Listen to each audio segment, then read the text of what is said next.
You've seen them in the movies, on TV, in London, but have you ever wondered what makes these people so eloquent? Now you too can share in the grace and elegance that comes with being a Brit. What is it that makes them so British? Let's start with looks.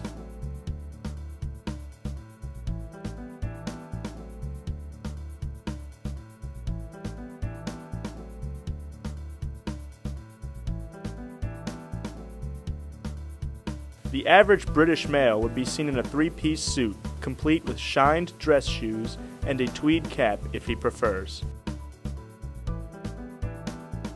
Conservative clothing, no matter the style, is always appropriate.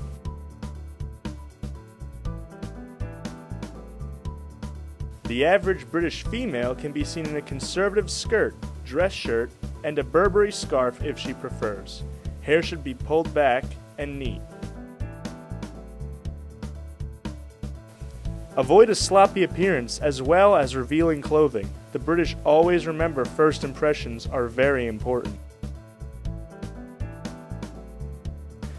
British culture has its idioms. A few key culture points. The Queen of England is one of the most important and talked about topics in British culture.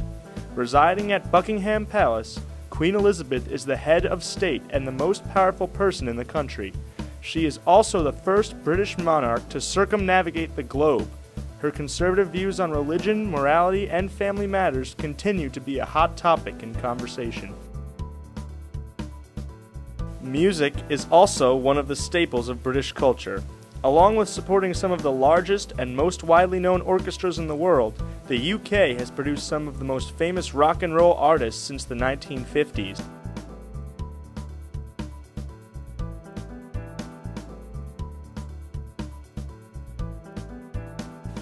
Tea drinking has been a tradition of the British for centuries.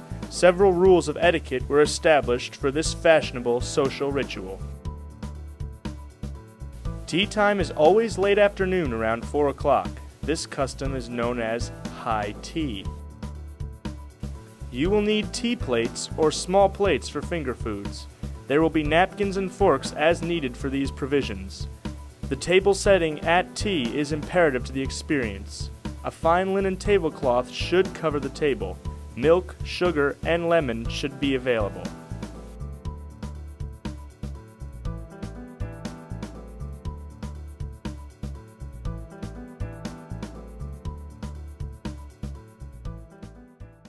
Good afternoon, Percy. Care for a cup of tea? Yes, that would be simply delightful.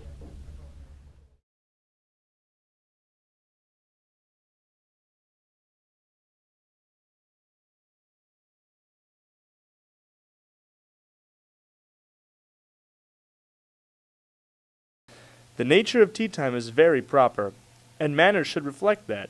If one is seated at a table, the proper manner to drink tea is to raise the teacup only, placing it back into the saucer in between sips. Once you've perfected your British accent, you will need to learn some common phrases of the country's vernacular. That was jolly good tea, if I do say so myself. Lovely jubbly indeed. Say, I ran into our old schoolmate Peter last month. I was thinking about that old clot earlier. What happened? I saw him down at the pub. Made quite the burk of himself, the poor bloke. He was knackered. He's chatting up some barmaid. It's quite the dog. You should have seen the conk on her. Oh my, the poor prat. He must be off his trolley. Doesn't end there. He bonked the scrubber. Now she's up the duff with twins and he's proposed marriage. Well, bugger! Bloody hell, he got himself into a knot. Well, horses for courses, I say. All's well that ends well. It's always good to be well versed in the country's cultural and political affairs, in addition to vicious gossip. Say, what are your plans for this evening, chum? Funny you should ask. I'm to go to the Royal Philharmonic this evening. You must be terribly excited. I went last year and it was a blinding success. London is of grand importance in music. Crikey, look at the time. I must chivvy along if I'm to make it on time. Well, be on your way then. Give us a bell. Tea was marvelous. Pip pip. Now that you've learned the essentials, try it out and impress your friends and family. Remember, dress nice, set it right, drink it neat, small bite, and that's that. Or as the British say, Bob's your uncle.